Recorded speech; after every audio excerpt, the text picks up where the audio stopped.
ကြောင်ရှာသီးကိုပထမဦးစွာမှာအပိုင်းလေး၄ပိုင်းပန်းလိုက်တာဖြစ်ပါတယ်ပြီးတော့ဂျစ်ကလေးနဲ့ချစ်ကြည့်ပါတယ်ချစ်ကြည့်လို့အဆင်မပြေတဲ့အခါမှာတော့ဒီတိုင်းပဲဓားလေးနဲ့လှီးပြီးတော့လှီးပြီးသားတဲ့ကိုပန်းရောင်စားလေးကိုထည့်ပြီးတော့တေချာလေးစုပ်ပြီးတော့နေပေးပါတယ်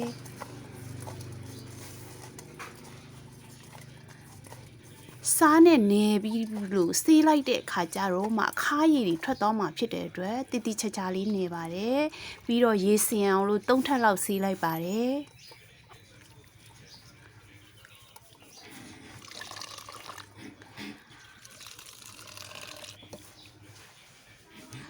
ခါးရည်တွေထွက်သွားပါပြီပထမဦးစွာစီတက်မှဖြစ်တယ်စနစ်မှုတ်ကလေးကိုနည်းငယ်ထည့်ပြီးတော့စီတက်လိုက်ပါတယ်စီဆူလာပြီးတဲ့အခါမှာတော့ကြက်သွန်ဖြူကြက်သွန်နီးပစွန်ကြောက်ထောင်းထားတာလေးကိုထည့်ပြီးတော့စီတက်ပါတယ်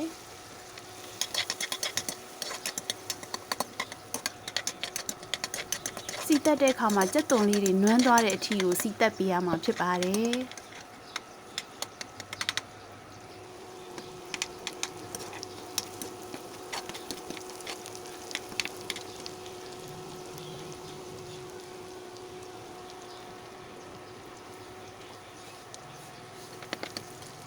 ကြက်သွန်လေးတွေနွမ်းသွားပြီဆိုတော့ကြောင်ရှာသီးစားနယ်ဆေးပြီးသားလေးကိုထည့်လိုက်ပါတယ်